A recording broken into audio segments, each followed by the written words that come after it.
Hello दोस्तों, मैं Manish Jain, CEO and founder of सत्कार सॉफ्टवेयर सॉल्यूशन प्राइवेट लिमिटेड। जैसा कि आप जानते हैं कि एसएमई इंडस्ट्रीज या एक कोई भी स्टार्टअप अपने आप को डिजिटली कैसे ग्रो करवा सकता है, उसके लिए मैंने स्टेप बाय स्टेप वीडियो बनाया है। तो आज मेरा वीडियो नंबर 6 होने वाला है। अगर आपने मेरे 5 वीडियो नहीं देखे तो आप ज़रूर जा कर के देखें, जिसमें स्टेप बाय स्टेप मैंने गाइडेंस दिया है कि कैसे आप डिजिटली ग्रो कर सकते हैं। और आज है स्टेप नंबर 6, जिसमें हम बात करने वाले हैं ईमेल मार्केटिंग की। दोस्तों, अब तक की वीडियो में हमने देखा कि हमारी वेबसाइट बन चुकी है, हमारा एसईओ हो चुका है, हम सोशल मीडिया पे ऐड रन कर चुके हैं। अब आपके पास बहुत सारी लीड्स आई हुई हैं, बहुत सारे आपके पास कॉन्टैक्ट्स आए हुए हैं, बहुत सारे क्लाइंट्स ने अब तक आपको बोला है कि हम बाद में आपको कॉन्टैक्ट करेंगे, यानी कि फ्यूचर प्रॉस्पेक्ट आपके पास रेडी हो चुके हैं। अमूमन क्या होता है कि हम ये सारे कॉन्टैक्ट्स जो है वो भूल जाते हैं, हम उनको कॉन्टैक्ट करना भूल जाते हैं। जो क्लाइंट्स आपको मिले, जो लीड्स आपको मिली हैं, उनकी ईमेल लिस्ट आपको रेडी करनी है अलग-अलग सेगमेंट में। यहाँ पे सेगमेंट से मेरा मतलब है कि जैसे कुछ लीड आपके पास ऐसी होंगी जो इमीडिएटली इंटरेस्टेड हैं, जिनको जाकर के आपको मीटिंग करनी है, आपको अपने प्रोडक्ट प्लान उनको शो करना है ताकि वो आपके क्लाइंट बन सकें। कुछ क्लाइंट्स ऐसे होंगे जिन्होंने आपको बोला होगा कि यार अभी तो हमें ज़रूरत नहीं है, लेकिन हम बाद में आपको कॉन्टैक्ट करेंगे। तो आप फ्यूचर प्रोस्पेक्ट करके वहाँ पे उन क्लाइंट की लिस्ट बना सकते हैं। और कुछ ऐसे लोग होंगे जो आपके ऑलरेडी क्लाइंट्स हैं, तो उनका भी आप एक्जिस्टिंग क्लाइंट्स करके एक सेगमेंट बना सकते हैं। अब सपोज़ आपके एक्जिस्टिंग क्लाइंट 100 है और आपके फ्यूचर प्रोस्पेक्ट क्लाइंट हैं वो आपके पास 200 हैं, और एक आपके पास ऐसे लोग हैं जिन्होंने आपको कभी कॉन्टैक्ट किया है, लेकिन उनको इमीडिएटली कोई सर्विस नहीं लेनी है, तो वो एक आपके पास सेगमेंट हो गया। अब इनको क्या करना है, अलग-अलग सेगमेंट लेना है। अब आपको उनको ईमेल मार्केटिंग करनी है। अब ईमेल मार्केटिंग का मतलब ये नहीं है कि आप अपना जो कंपनी का ईमेल आईडी है आपके पास, उससे आप ईमेल सेंड करोगे, ऐसा बिल्कुल भी नहीं करना है। अगर आप वैसा करेंगे तो आपकी ईमेल आईडी ब्लॉक हो जाएगी। अब आप बोलोगे कि सर ईमेल मार्केटिंग कैसे करें? तो उसका सिंपल सा तरीका है कि ईमेल मार्केटिंग के बहुत सारे टूल्स जो हैं वो मार्केट में अवेलेबल हैं।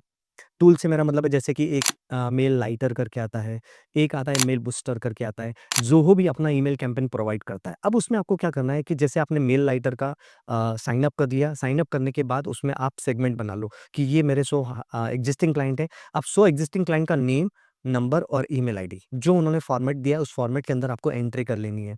जो फ्यूचर प्रोस्पेक्ट क्लाइंट है उनकी एंट्री या डायरेक्टली एक्सेल शीट अपलोड करने का भी वहाँ पे ऑप्शन रहता है।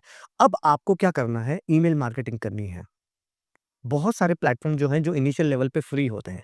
जैसे मेल राइटर जो है वो 500 कॉन्टैक्ट तक आप फ्री ऐड कर सकते हैं और 12,000 मेल आप 1 महीने में सेंड कर सकते हैं। उसी तरह से ज़ोहो का है, अलग-अलग है, वो आपको प्लेटफ़ॉर्म विज़िट करना पड़ेगा और उनके प्राइसिंग सेक्शन में जाकर के देखना पड़ेगा कि वो कहाँ तक फ्री अवेलेबल है और कहाँ से आपको पे करना है। लेकिन इनिशियली अगर आप एक फ्री सब्सक्रिप्शन भी अगर आप किसी का लेते हैं, तो वहाँ पर क्या होता है कि अगर आपने अलग-अलग सेगमेंट बना लिए, अब आपका जो एक्जिस्टिंग क्लाइंट का सेगमेंट है, तो आप महीने में एक बार एक मेल टेम्पलेट्स बनाओगे जिसमें आप ये बताओगे कि आपकी ये मंथ की सक्सेस स्टोरी क्या है, किस क्लाइंट का आपने काम किया है, कौन-सा आपका नया प्रोजेक्ट आपका ऐड हुआ है, आपकी कंपनी में कौन-सा नया प्रोजेक्ट डेवलप हुआ है, नया प्रोडक्ट डेवलप हुआ है।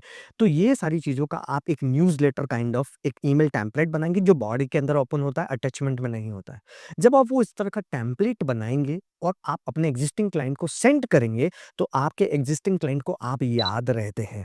दोस्तों, कई बार क्या होता है ना कि हमारे पास जो हमारे क्लाइंट बन चुके होते हैं, एक बार उनका काम हो गया, तो हम उनको भूल जाते हैं या हमारा कॉन्टैक्ट नहीं हो पाता। बिकॉज़ ये पॉसिबल नहीं है कि हम 100 लोगों से डेली या वीकली बात करते रहें, वो पॉसिबल नहीं होता। क्योंकि हर इंसान अपनी डे टू डे जिस जो लाइफ़ में जुझा हुआ रहता है, तो ईमेल मार्केटिंग एक बहुत अच्छा टूल है जिससे आप लोगों को, अपने एक्जिस्टिंग क्लाइंट को याद रहोगे। तो एक्जिस्टिंग क्लाइंट को आपकी कंपनी में क्या नया हो रहा है, कौन-सा प्रोडक्ट डेवलप हो रहा है, कौन-सा नया क्लाइंट ऐड हो गया है, तो आप एक न्यूज़लेटर बना के उन्हें सेंड करोगे। This is email marketing. और एक वो सेगमेंट है जो आपकी फ्यूचर प्रोस्पेक्ट क्लाइंट है, जिन्होंने आपसे सर्विस ली नहीं है, लेकिन हो सकता है वो ले।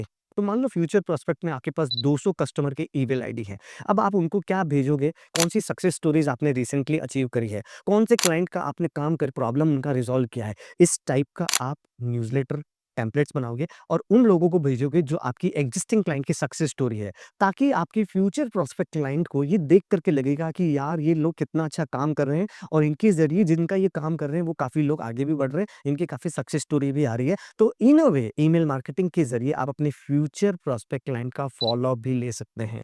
अब मान लो कुछ क्लाइंट आपके पास ऐसे हैं जो इंटरेस्टेड भी नहीं है आपकी सर्विसेज़ में। एक ऐसा सेगमेंट है जो प्रोस्पेक्ट नहीं है, फ्यूचर प्रोस्पेक्ट भी नहीं है, वो इंटरेस्टेड भी नहीं है, लेकिन वो उनका बिज़नेस है, और फ्यूचर में कहीं इंटरेस्ट उनका जग जाए, तो उन लोगों के लिए भी आप एक न्यूज़लेटर बना सकते हैं, जिसमें आप डायरेक्टली मार्केटिंग कर सकते हैं कि भई हमारे पास ये ऑफ़र चल रहे हैं, ये सर्विस आपने ली तो इतने % अभी ऑफ है, ये दिवाली ऑफ़र है। तो इस टाइप का ईमेल टेम्पलेट्स बना कर के आप उन लोगों को मार्केटिंग कर सकते हैं, जो आपके प्रोडक्ट में बिल्कुल इंटरेस्टेड नहीं है, बिकॉज़ अगर आपने कुछ ऑफ़र वगैरह दिया तो शायद उनको इंटरेस्ट आ जाएगा। तो ये 3-4 तरह के जो भी आपके बिज़नेस में, हर एक बिज़नेस में सेगमेंट अलग-अलग हो सकते हैं, ज़्यादा हो सकते हैं। तो ये सारी चीज़ें ध्यान रखनी ज़रूरी है कि हमारे जो एक्जिस्टिंग क्लाइंट हैं, वो कितने अपडेटेड हैं हमारी सर्विस के बारे में, हमारे जो फ्यूचर प्रोस्पेक्ट क्लाइंट है, वो कितने अपडेटेड हैं, और जो लोग के पास हमने कोल्ड कॉलिंग करी है या जो हमारे पास लीड आई है या कहीं हमारा कॉन्टैक्ट हुआ है किसी नेटवर्किंग इवेंट में, जो हमारी सर्विसेज़ में अभी इंटरेस्टेड नहीं है, वो हमारे बारे में कितने अपडेटेड हैं। जब आप इस तरह से ईमेल मार्केटिंग करते हैं, तो आपकी ब्रांड जो होती है, वो हैमर होती है। हैमर होती है मतलब जो कस्टमर है आपका, एक्जिस्टिंग हो या प्रॉस्पेक्ट हो, आपकी कंपनी का नाम बार-बार उसके माइंड में जाता है। जब बार-बार उसके माइंड में जाएगा तो आपकी ब्रांड जो है वो उसको याद रहेगी, और ये बहुत ज़रूरी है एक ब्रांड के लिए कि आप उनको याद रहो। और डिजिटल मार्केटिंग का सबसे बड़ा रूल यही होता है, सबसे बड़ा काम यही होता है कि आप अपने प्रॉस्पेक्ट क्लाइंट को, एक्जिस्टिंग क्लाइंट को, और जिनसे भी आप कोल्ड कॉलिंग पे मिले हैं, उन लोगों को आप याद रहें।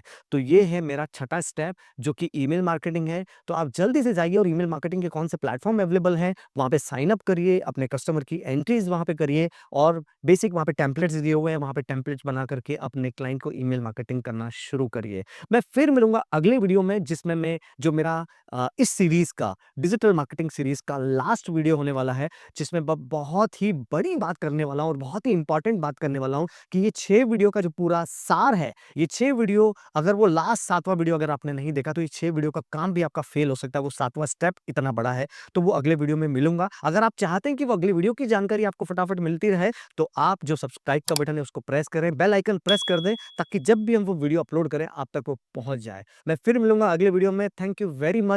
तब तक मुझे इजाज़त दीजिए। मैं मिलूँगा अगले वीडियो में। Thank you so much.